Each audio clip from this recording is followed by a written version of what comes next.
அன்றாட உறவுகளுக்கு வணக்கம். நீங்கள் பார்த்துக் கொண்டிருப்பது மருத்துவரும் நாமும். மருத்துவர் நாம் நிகழ்ச்சிக்கான அனுசரணை வழங்குகிறார்கள் ஈழத்து பெண்மணியால் ஜெர்மனியில் வதனி செல்வநாதன் அவர்களால் உருவாக்கப்பட்ட முதியோர் பராமரிக்கும் இல்லம். மருத்துவர் நாமும் நிகழ்ச்சியிலே உங்களோடு தொடர்ந்து சென்ற ஆண்டுகள் இந்த ஆண்டு வரை கலந்து சிறப்பித்து பல உளவியல் ரீதியான கருத்துக்களை வழங்கி கொண்டிருக்கின்ற ராமநாதன் ஐயா அவர்களை அழைக்கின்றோம். வணக்கம். வணக்கம். உங்களுக்கும் வணக்கம், நேயர்களுக்கும் வணக்கம். இன்றைய இந்த மருத்துவ நாமநிலையிலே நாங்கள் கலந்துரையாடி இருக்கின்றோம். அந்த வகையிலே உங்களுடைய உளவியல் ரீதியான அனுபவங்களையும் பலரை கூறியிருக்கின்றீர்கள். அதோடு சமூக பார்வையாக பல விடயங்களை கலந்து மக்களுக்கு இது நீங்கள் தந்திருக்கின்றீர்கள். அந்த வகையிலே உங்களுக்கு கூறிக்கொண்டு இன்று நாங்கள் பார்க்கின்ற மாதிரியாக இப்பொழுது புலம்பெயர்ந்து வருகின்றவர்கள், அது பெண்களாக இருந்தாலும் சரி, ஆண்களாக இப்பொழுது வருகின்றவர்கள் திருமணத்துக்காக வருகின்றதான் நாங்கள் பார்க்கக்கூடியதாக இருக்கின்றது. அப்படி இவர்கள் புலம்பெயர்ந்து வரும்போது அங்கே உறவுகளை, பேற்றுகளை, சகோதரங்களை, மைத்துனர்களை, சொந்த பந்தங்களை நமக்கு வருகின்ற இங்கு வந்து வாழ்பவர்களின் மனோநிலை உளவியல் ரீதியாக குணம் இருக்கின்றது என்பதை உங்களால் அறியக்கூடியதாக இருக்கின்றது. நீங்க சொல்ற இந்த கருத்து மிக முக்கியமாக உளவியல் பாதிப்புகள் உடைய ஒரு காலம். உதாரணமாக நாங்க முதலாவது சந்ததி என்று சொல்லப்படுற நாங்கள் இங்க ஐரோப்பிய நாடுகள் அல்ல இந்த வெளிநாடுகளுக்கு வந்த காலகட்டத்தை நோக்கினோம் என்று சொல்லி சொன்னா இதுல பல விஷயங்களை ஆழமாக பார்க்க முடியும். உதாரணமாக டென்மார்க்கை பொறுத்தவரையில இங்க வந்த வரலாறு, இப்ப தமிழ் அகதிகளின் வரலாறு பொறுத்தவரையில 1984 முதலாவது பகுதியினர் இங்க இறங்குகிறார். 84ஆம் ஆண்டு இங்க இறங்கிய போது அந்த நேரத்துல வந்த நண்பர்கள் இப்பவும் சொல்லுவார்கள், தாங்கள் இங்க தங்களுக்கு அகதி அந்தஸ்து வேணும் என்று கேட்கும் போது ஸ்ரீலங்கால அல்லது சிலோனில இப்படி இருந்து வந்த என்று சொல்லும் போது அதுக்கு உரிய போலீஸ் அதிகாரி அல்லவர்களுக்கு அது என்ன சிலோன், அது எங்க இருக்கு, அது பூமியில இருக்கா, அந்த ஆச்சரியமாக தங்களை விசாரித்ததாக கூறுவார்கள் இல்லையோ. அப்படி இப்ப ஸ்ரீலங்கா அல்லது எங்கட இலங்கை என்று சொல்றது ஒரு சின்ன ஒரு பொட்டு நாடாக எங்கட தென்னாசியாவில இருக்கிறது இல்லையோ. அப்ப இந்த தென்னாசியாவில் இருக்கிற அந்த சின்ன தீவு பழைய காலத்துல இந்த ஐரோப்பா மாதிரியானது பெரிய கண்டங்கள், பெரிய நாடுகள் உலகத்தையே தங்கள் வசம் வளைச்சு போட்டு கொலனியாக வச்சிருந்தாக்கள் இவங்கள் எல்லாரும் இல்லையோ. ஐரோப்பிய நாடுகள் ஆப்பிரிக்கா, தென் அமெரிக்கா, வட அமெரிக்கா, ஆசியா எல்லாவற்றையுமே தங்களுக்கு இடையில பங்கு போட்டு படங்கள் கீறி இது என்ற பகுதி, இது உன்ற பகுதி என்று சொல்லி அந்த நாடுகளை தங்களுக்குள்ள பிரிச்சு வச்சிருந்தவர்கள். அப்படி பிரிச்சு வச்சிருக்கேக்க அவர்கள் தங்களோட பிள்ளைகளுக்கு, நிகழ்கால எதிர்கால சந்ததிகளுக்கு பாடசாலைகள்ல படிப்பிக்கும் போது, அதை சொல்லி கொடுக்கும் போது அவர்கள் இந்த சின்ன சின்ன தீவுகள், சின்ன சின்ன இதுகளை விட்டுட்டார்கள் போல இருக்கு. அப்ப அதால விட்டபடியால இப்ப எங்களை தென்னாசியால பாகிஸ்தான், இந்தியா, மலேசியா, சிங்கப்பூர் அப்படி அந்த பெரிய நாடுகளை தான் அவர்கள் இங்க வரலாற்ற படிச்சிருக்கின்றார்கள் இல்லையோ. அப்ப எங்கட இந்த சிறு தீவுகள் இதுகளை இங்க அரசாங்க உத்தியோகத்துல இருந்தவர்களுக்கே தெரியலையே என்று சொல்லி அது எங்களுக்கு ஆரம்பத்துல பெரிய ஆச்சரியமாக இருந்தது. அந்த நேரத்துல இந்த எங்கட பிள்ளைகள் இங்க அகதியா இறங்கின உடனே அவர்கள் போலீஸ் அவர்கள் இவர்களை மன கௌரவமாக மரியாதையாக இங்க நடத்தி ஆரம்பத்துல இங்க அகதி முகாம்கள் என்று பெரிய அளவுல உருவாக்கப்பட்டு இருக்கல 84ஆம் ஆண்டுல. அநேகமான அகதிகள் இங்க பெரிய அளவுல வரையில. அப்ப இவர்களை ஹோட்டல்கள்ல கொண்டே விட்டு தான் இவர்களை பராமரிச்சு கொண்டு வைத்திருந்தார்கள்.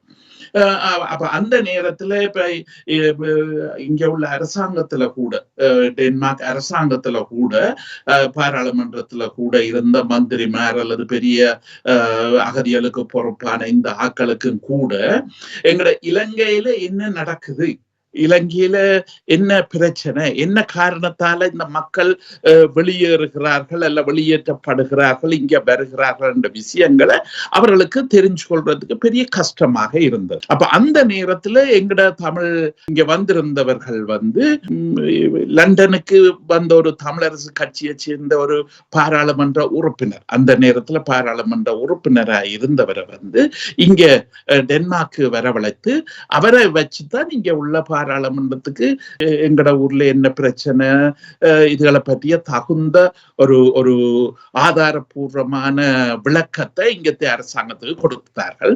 அதுக்கு பிறகு அவர்கள் தாங்களாய தேடியும் பல விஷயங்களை கண்டுபிடிச்சு எங்களை மக்கள் அகதிகளாக வருகிறார்கள், அவர்களை நாங்கள் சரியான உரிய முறைப்படி ஐக்கிய நாடுகள் சபையினுடைய சட்டங்களின்படி முடிஞ்ச அளவுக்கு அவர்களை நாங்க கனம் பண்ணணும் வச்சிருக்க வேணும் என்று சொல்லி அவர்கள் வேலை செய்து கொண்டு வரும்போது அவர்கள் இன்னொரு முக்கியமான விஷயத்தை அந்த நேரத்துல கண்டுபிடிச்சார்கள் என்னன்னு சொன்னா, இந்த இலங்கையில பல நாடுகள்ல இங்க வருகின்ற அகதி மக்களை பொறுத்தவரையில ஒரு சிறு பகுதியினர், ஒரு 10% ஆக்களுக்கு மாத்திரம்தான் ஐக்கிய நாடுகள் சபையின் அகதியல் சட்டத்தின்படி அவைக்கு அகதி அந்தஸ்து கொடுக்கக்கூடிய தகுதி இருந்தது. அந்த கன்வென்ஷன் யுஎன்ஓவினுடைய அந்த கன்வென்ஷன் லோ அகதிகளுக்கு கொடுக்க வேண்டியது இன்ன தகுதி, இன்ன பிரச்சனை, இன்ன விஷயம் இருந்தா தான் அவைக்கு ஐக்கிய நாடுகள் சபையினுடைய அகதி அந்தஸ்து கொடுக்கலாம்.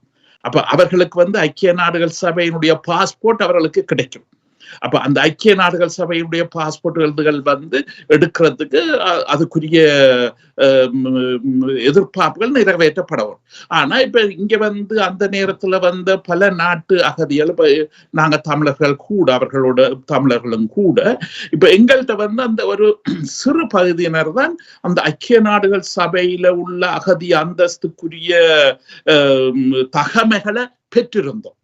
அப்ப அது பெற்றிருந்தபடியால இங்க அரசாங்கத்துல ஆலோசனை செய்து தங்களுக்குள்ளேயே கதைச்சு பேசி அவர்கள் ஒரு பொதுவான முடிவுக்கு வந்தார்கள். என்னன்னு சொன்னா, இந்த நாட்டில இருந்து வந்த எல்லாருமே அங்க உள்ளூர் யுத்தத்தின் காரணமாகத்தான் இடம்பெயர்ந்திருக்கின்றார்கள். அவர்கள் இங்க வந்திருக்கின்றார்கள். அவர்களில எவருமே ஊருக்கு திரும்பி போக முடியாது. அவர்கள் எவரையுமே நாங்க ஊருக்கு திருப்பி அனுப்ப முடியாது. அவர்களுடைய உயிருக்கு இதுகளுக்கெல்லாம் ஆபத்து அங்க இருக்கு என்று சொல்லி தெளிவாக அவர்கள் கண்டுபிடிச்சு அவர்கள் ஒரு புது சட்டம் ஒன்றை கொண்டு வந்தார்கள். இவர்களை டிஃபெக்டோன்ற ஒரு விசேஷ அந்தஸ்து, அகதிகளுக்குரிய விசேஷ அந்தஸ்து சட்டம் ஒன்றை கொண்டு அந்த சட்டத்தின் கீழே 5% 8% ஐக்கிய நாடுகள் சபை அகதிகளாக அங்கீகரிக்கப்பட்ட மீதி ஆக்களை தங்களுடைய பாராளுமன்ற சட்டத்தின் கூடாக அகதி அந்தஸ்து கொடுத்து வைத்திருந்தார்கள். அப்ப இந்த நேரத்துல இவர்கள் கொடுத்து, இப்ப உதாரணமாக இப்ப நாங்க 84 86 தான் இப்ப டென்மார்க்கை பொறுத்தவரையில இங்க உள்ள அகதி வரலாற்றை பொறுத்தவரையில 86ஆம் ஆண்டுல தான் கிட்டத்தட்ட அதிகமான தமிழ் மக்கள் இங்க இடம்பெயர்ந்து வந்தார்கள். அதுக்கு அந்த நேரத்துல இங்க அகதிகளுக்கு பொறுப்பான சங்கம், இங்க ஒரு அகதிகளுக்கு பொறுப்பான சங்கம் ஒன்று இருக்கு இங்க டென்மார்க்ல.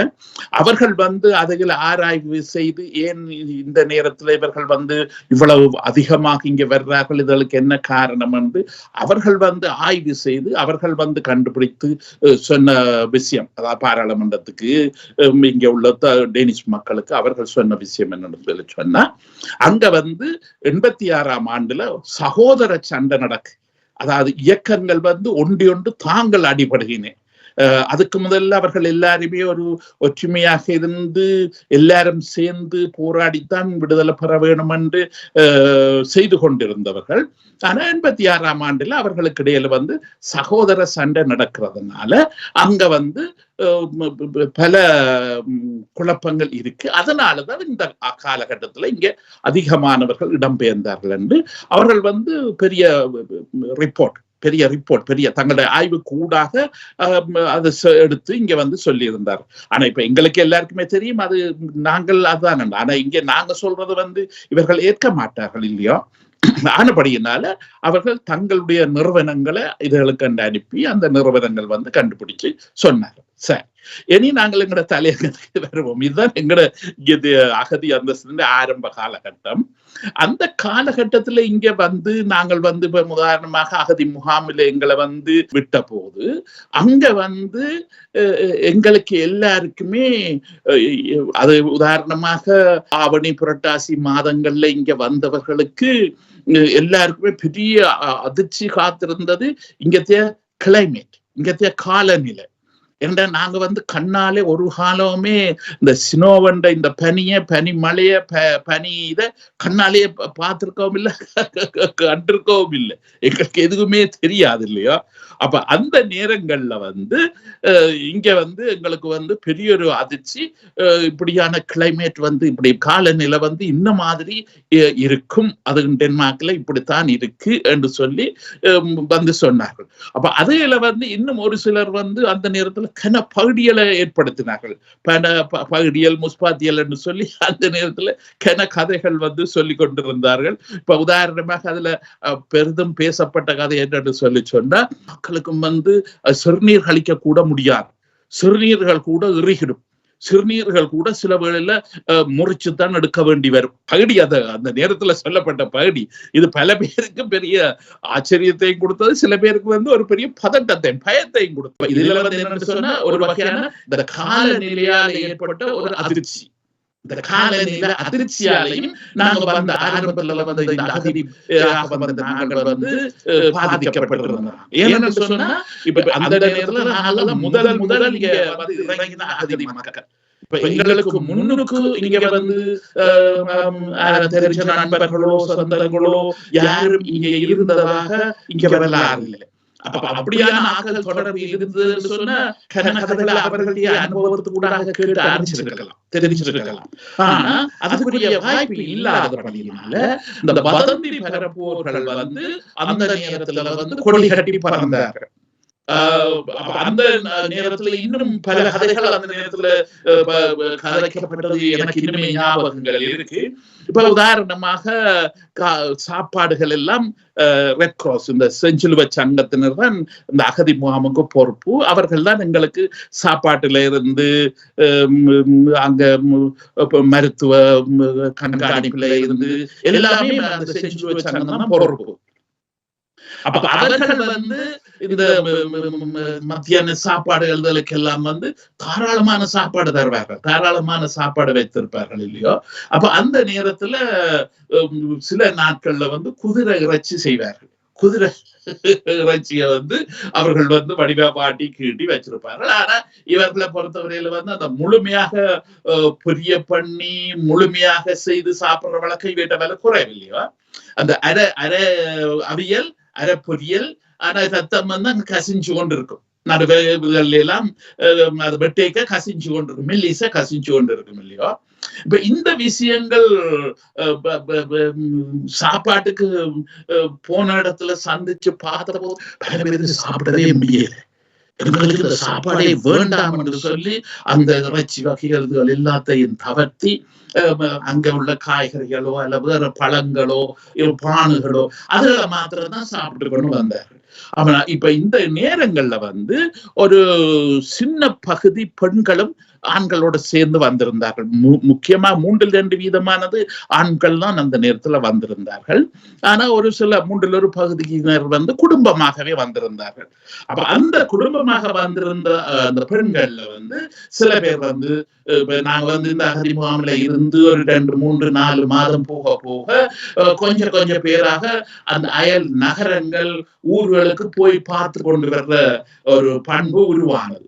அப்ப அப்படி நாங்க வெளியில அந்த நகரங்களுக்கு போய் வரும்போது ஒரு சிலர் வந்து அங்க வந்து இந்த சமைக்கக்கூடிய சாமான்கள், மிளகாய் தூளுகள் சில கடைகள்ல, அதாவது வியட்நாம் அந்த பக்கத்து மிளகாய் தூள், எங்களது மிளகாய் தூள் அல்ல, அந்த இருவல் நறுவலாக நெசிச்சு வச்சிருப்பார்கள் அந்த மிளகாய் தூள், அந்த மாதிரியான இதுகளை அங்க கண்டுபிடிச்சிட்டார்.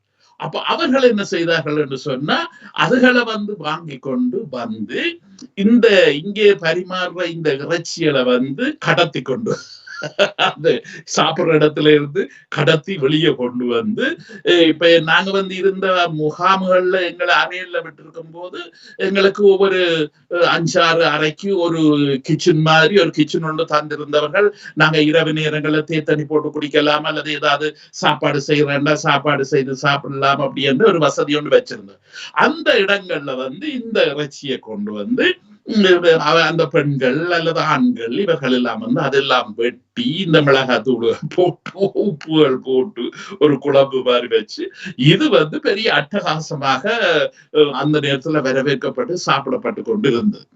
ஆனா ஒரு சில ஆட்கள் வந்து ஊர்லயே சைவ சாப்பாடு சாப்பிட்டவர்கள் இல்லையோ அவர்களுக்கு இந்த மச்சங்கள் மாம்சங்கள் இதுகள்ல வந்து அருவருப்பு. ஆனா அது அவர்கள பழக்கம் இல்லை.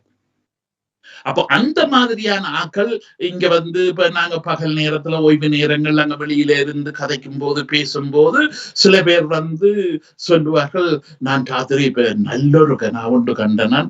அந்த கனவுல வந்து என்னுடைய அம்மா வந்து முருங்கைக்காய் வதக்கி முருங்கைக்காய் குழம்பு செய்து அந்த முருங்கைக்காய் குழம்போட முசுட்ட வரை கீரை கத்தரிக்காய் எல்லாம் செய்து அந்த மாதிரி சாப்பாடு தந்தவ அவ எல்லாம் கோப்பையில போட்டு தந்து கொண்டிருக்க என் பக்கத்து இடத்துல படுத்திருந்தவன் வந்து என்னை எழுப்பி விட்டுட்டான். அதுபடியால எனக்கு சாப்பிட முடியாது. அந்த அது அர்த்தம் என்னன்னு சொன்னா இங்க வந்து கிடைக்காத விஷயத்த மூளை தானே உருவாக்கி அவருக்கு வந்து அந்த சாப்பாட்டை பரிமாறுது இல்லையா? ஏன்னா மூளைக்கு வந்து சக்தி இருக்கு. இப்ப எங்களுக்கு நிஜ உலகத்துல கிடைக்காத விஷயங்களை வந்து கனவிலேயே அது எங்களுக்கு திருப்திப்படுத்துறதுக்காக எங்களுக்கு கனவுகளை உருவாக்கி தரும். அப்ப அந்த மாதிரியான பண்பு இந்த அகதியாக நாங்க வந்து இருக்கும்போது ஆரம்பத்துல அந்த மூளை அதாவது உளவியல் தாக்கத்தால வந்த கனவுகள் தான் இந்த கனவுகள். அதுக்காக தான் இதுல நான் குறிப்பிட்டு சொல்றேன். அப்ப இந்த மாதிரியாக வந்திருந்த போது இது இப்படியான கனவுகள் பல பேருக்கு இருந்தது. ஆனா இந்த செஞ்சில வச்ச அங்கத்தவர்கள் அந்த அதிகாரிகள் வந்து எங்களை மிகவும் அதிகமா நிதானமா வடிவாக கவனித்தார்கள். இப்ப உதாரணமாக அந்த நேரங்கள்ல வந்து நீங்க வந்து உங்களோட அம்மா அப்பா சொந்தங்களை வைக்க கடிதம் போடணும் என்று சொல்லி அவர்களோட தொடர்புகளை முறிக்க கூடாது, இல்லாம பண்ணக்கூடாது. நீங்க இப்ப இங்க டென்மார்க் வந்து நீங்க இப்படி இங்க இருக்கிறீங்க இதுகளை வந்து கடிதம் எழுத வேணும் என்று சொல்லி அந்த நேரத்துல எங்களுக்கு வந்து பேப்பர்ல இருந்து முத்திரையில இருந்து என்வெலப்பில இருந்து பேனையில இருந்து எல்லாமே தருவார். கிழமைக்கு 2 எம்பலப் 2 முத்திரை அந்த ஸ்ரீலங்காக்கு அனுப்பக்கூடிய எம்பலப்பு முத்திரை கடுதாசி இதுகள் எல்லாம் தந்து கடிதங்களை எழுதும் போது எங்களை ஊக்கப்படுத்துவார்கள். அப்ப அவர்களே சொல்வார்கள், நீங்க வந்து அவர்களுடைய தொடர்பு இதுகள் இல்லாம இருந்தீங்கன்னு சொல்லி சொன்னா உங்களுக்கு இரவுல நித்திரைகள் எல்லாம் பெறாது, யோசனையால் கூடிக்கொண்டு போகும், நீங்க கோவக்காரரா வந்துடுவீங்க, உங்களுக்கு வந்து மனதுல பெரிய வேதனையால் கஷ்டங்கள் இருக்கும், அது இதன்னு சொல்லி எங்களுக்கு சொல்லி இதன்று ஆறுதல் படுத்தி இதுகள் எல்லாம் தருவார்கள்.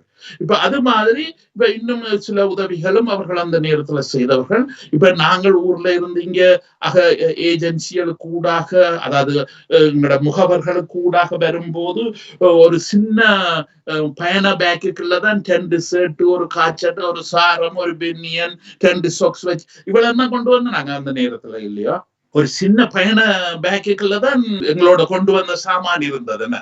ஆனா அதுல நாங்க பல பேர் வந்து இங்க வந்து இந்த மாதிரி குளிரும் இந்த மாதிரி பிரச்சனை இருக்குமென்னு சொல்லி ஸ்வெட்டர்களோ சப்பாத்துகளோ இதுகள் எல்லாமே பெரிய அளவுல கொண்டு வர இல்லையா? அப்ப இங்க வந்து இறங்கின உடனே செஞ்சுட்டு வச்சாங்க வந்து அதுகள் எல்லாம் தாங்களாகவே ஒரு பெரிய அறையல்ல வைத்திருந்து எங்களை வந்து ஒவ்வொருத்தரையும் சொல்லுவார்கள், ஒவ்வொரு மக்களையும் சொல்வார்கள், இந்த இடத்துல இப்படி உடுப்பு இருக்கு, உங்களுக்கு தேவையான சைஸ்ல உங்களுக்கு தேவையான அளவில போய் எடுத்து அந்த உடுப்புகளை நீங்க தேவைன்னு சொன்னா நீங்க துவைக்கலாம், துவைச்சு போட்டு நீங்க பாவிக்கலாம். உங்களுக்கு உடுப்பு இங்க டென்மார்க்கை பொறுத்தவரையில உடுப்புன்றது வலுவல முக்கியமானது. இங்க குளிர உங்களுக்கு வந்து உங்களோட நீங்க ஒரு வாமான சூடான நாட்டில இருந்து வந்த நீங்க அங்க வந்து பருத்தி துணியலே உங்களுக்கு போதுமானதாக இருந்தது. அந்த பருத்தி துணியல் வந்து இங்க வந்து பத்தாது, அது போதாது. இங்க வந்து கம்பளி உடுப்புகள், கம்பளி தன்மை உள்ள ஸ்வெட்டர்களோ இந்த உடுப்புகள் தான் இங்க முக்கியம்னு சொல்லி அவர்கள் வந்து அதே ஒரு பெரிய ஹோல்ல வந்து போட்டு வச்சிருந்து எங்களை எல்லாரையும் போய் உங்களுக்கு தேவையானது எடுங்க அதென்னுங்க சொல்லி விட்டு அதுல உடுப்புகள் எடுத்து சப்பாத்துகள் இதுகள் என்று சொல்லி பல விஷயங்களை எடுத்து நாங்க வந்து எங்களை பராமரிச்சு நல்லா வச்சோம்.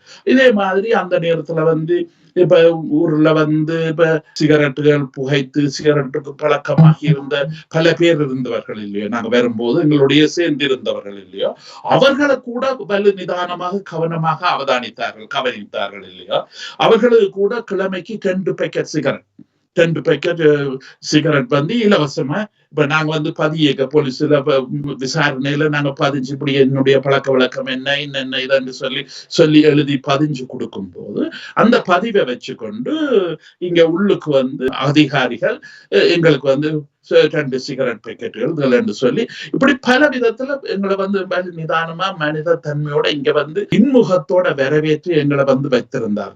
ஆனா இந்திய காலகட்டத்துல அகதி என்றாலே இங்க ஏன் வர்றாய் நாட்டை விட்டு போன்ற மாதிரிதான் இன்றைக்கு நாடுகள்ல அகதிகளுக்கு எதிரான பண்போட தான் இப்ப இங்க வந்து முகத்தை சுழிச்சு கொண்டுதான் அகதி மக்களை மனதோட வரவேற்கிறார்கள் இல்லையோ. அப்ப இந்திய காலகட்டத்தை அளவுக்கு மிஞ்சி இங்க வந்து மக்கள் வரும்போது ஒரு தவிட்டல் நிலையை அடைஞ்சிடுது. இங்கத்திய அரசாங்கத்தின் வரவு செலவு இவைகளால தாங்கக்கூடிய அளவுக்கு மேலாக அகதி மக்கள் இங்க வருகின்றனர். மனிதாயமான தன்மையோட இன்முகத்தோட வரவேற்கிற தன்மை என்பது வேற விதமாக மாறிவிட்டது. ஒரு கரடு முரடான தன்மையாக மாறிவிட்டது. இப்ப இதுக்கு வந்து இப்ப உதாரணமாக பல காரணங்கள் உண்டு. இது வந்து ஏதோ அகதிகள் என்று சொல்லி இங்க வந்து ஏதோ வெளிநாட்டுல இருந்து இது கண்டு வந்து இதை உருவாக்கல.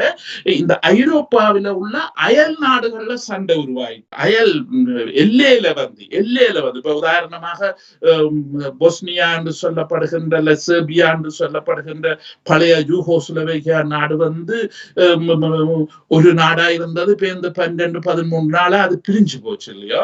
அப்ப அந்த நாடுகளுக்கு இடையில இங்க பெரும்பாரிய யுத்தம் வந்து 91ஆம் ஆண்டுல தொடங்கிடுதுதான். 91ஆம் ஆண்டுல தொடங்கின யுத்த இதுகளால வந்து பல ஆயிரம் மக்கள் வந்து இங்க இது இல்லைன்னா ஜெர்மனி போலந்து இதுகள் எல்லாம் எல்லா நாடுகள் இல்லையோ.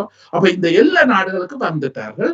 அப்ப அவர்களை மறக்கவும் இயலாது, அவர்களை திருப்பி அனுப்பவும் இயலாது, அவர்களை எப்படி இவர்கள் வச்சிருக்கவே வேணும் என்ற ஒரு கட்டாய நிர்பந்தத்துக்குள்ள ஐரோப்பிய நாடுகள் வந்துட்டார்கள். அது மாதிரி வேற பல நாடுகளின் பிரச்சனைகளும் கட்டாயமாக இங்கே இவர்கள் வந்து ஏற்க வேண்டிய ஒரு நிலைமைக்கு வந்தபடியினால இங்க வந்து இவர்கள் எதிர்பார்த்து தங்களுக்கு இவ்வளவுதான் வேணும் என்று சொல்லக்கூடிய அந்த கட்டுப்பாட்டோட அந்த அகதி மக்களை அவர்கள் எதிர்பார்க்க முடியாம போச்சு. இவன் எதிர்பார்ப்புக்கு மேல வந்தது. ஆனா அதே நேரத்துல இன்னொரு விஷயத்தை நாங்கள் இதுல குறிப்பிட்டு சொல்ல வேண்டும். ஐக்கிய நாடுகள் சபையின் மனித உரிமை சங்கத்துல வந்து கையெழுத்து வச்சிருக்கிறார்கள். அப்ப அந்த இடத்துல கையெழுத்து வைக்க அதுல வந்து ஒவ்வொரு நாடும் வந்து இவ்வளவு ஆட்களை நாங்கள் ஐக்கிய நாடுகள் சபையால அங்கீகரிக்கப்பட்ட இதுல வித்தியாசம் என்னன்னு சொன்னா இந்த இப்ப இங்க தானாகவே இந்த நாட்டு எல்லைக்குள்ள வந்த மக்களுக்கு தான் இவர்கள் தங்களுடைய சட்டத்தின்படி ஒரு விசேஷ அகதி அந்தஸ்து கொடுக்கிறார்கள் இல்லையோ. ஆனா இப்ப உதாரணமாக இப்ப எங்கட இலங்கை பிரச்சனை நடக்கும் போது இப்ப இந்தியாவுக்கு மலேசியாவுக்கு சிங்கப்பூர் அயல் நாடுகளுக்கு கன பேர் அங்க போய் இடம்பெயர்ந்து இருந்தவேனா. அப்ப அந்த இடங்களில வந்து இப்ப மெட்ராஸ்ல மலேசியாவில இங்க எல்லாம் வந்து ஐக்கிய நாடுகள் சபை தங்களோட கந்தோர்கள் வச்சிருந்தது. அதாவது தங்கள்கிட்ட வந்து நீங்கள் அகதி அந்தஸ்து கேட்கலாம், எங்கள்கிட்ட வந்து நீங்க பதியலாம் என்று சொல்லி இப்ப மலேசியா தமிழ்நாடுகள் இப்ப இங்க எல்லாம் அவர்கள் அங்க இடம்பெயர்ந்து சென்றவர்களை வந்து யாராவது விரும்பி அங்க போய் பதிய வேணும்னா அங்க போய் பதியலாம் இல்லையா.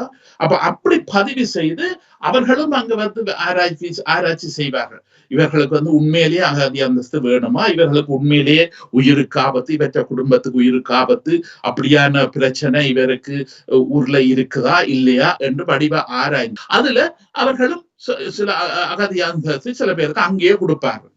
அப்ப அங்க கொடுக்கும் போது இப்ப இங்கத்திய அரசாங்கங்கள் வந்து இந்த ஐக்கிய நாடுகள் சபையில அவர்கள் கையெழுத்து வச்சபடியினால வருஷத்துல 2 தரம் அல்லது 3 தரம் இந்த மாதிரியான நாடுகளுக்கு போவார்கள். அல்லது ஐக்கிய நாடுகள் சபையை கூப்பிடும். இப்படி எங்கள்கிட்ட இவ்வளவு பேர் நாங்கள் அங்கீகரிச்சிருக்கோம், இங்கே இவ்வளவு 100 பேர் அல்ல 200 பேர் அல்ல 400 பேர் எங்கள்கிட்ட வந்து அங்கீகரிக்கப்பட்ட அகதிகள் எங்களோட பாஸ்போர்ட்டோட யுஎன்ஓ பாஸ்போர்ட்டோட இங்க இருக்கின இவர்கள வந்து நீங்க வந்து உங்களுக்கு தேவையான அளவை நீங்க எடுத்துக்கொண்டு போகலாம்.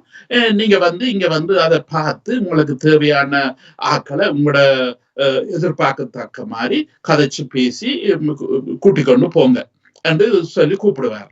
அப்ப அதெல்லாம் இவர்கள் வந்து போய் பழைய இதன்படி டென்மார்க் வந்து வருஷத்துல 500 அகதிகளை எடுப்பதாக ஐக்கிய நாடுகள் சபையோட ஒரு ஒப்பந்தம் இருந்தது. அது மாதிரி மற்ற நாடுகளும் அந்த ஒப்பந்தங்கள் வச்சிருந்தது. இப்ப டென்மார்க் வந்து 500 பேர் என்று பழைய காலத்துல வச்சிருந்தது. அப்ப வருஷத்துக்கு 500 பேரை இப்படியான ஆப்பிரிக்காவிலேயோ ஆசியாவிலேயோ இங்கேயோ எல்லாம் ஐக்கிய நாடுகள் சபை அங்கீகரித்து தன்னுடைய பாஸ்போர்ட்டை கொடுத்து வச்சிருக்கிறார்கள். இவர்கள் போய் கூட்டிக் கொண்டு வருவார்கள். இப்ப இந்த விதத்திலையும் இன்னொரு எங்கட அகதி மக்கள்லயே இப்ப எங்கட தமிழாக்கள்லையும் பல பேர் வந்து மலேசியா தமிழ்நாட்டுல வந்து அகதி அந்தஸ்து கிடைச்சு இங்க வந்தவே இருக்கிறேன். அவைய கூட நான் இங்க என்னுடைய வைத்தியங்கள் இப்படியான விஷயங்கள்ல நான் நிறைய சந்திச்சிருக்கேன் இல்லையா.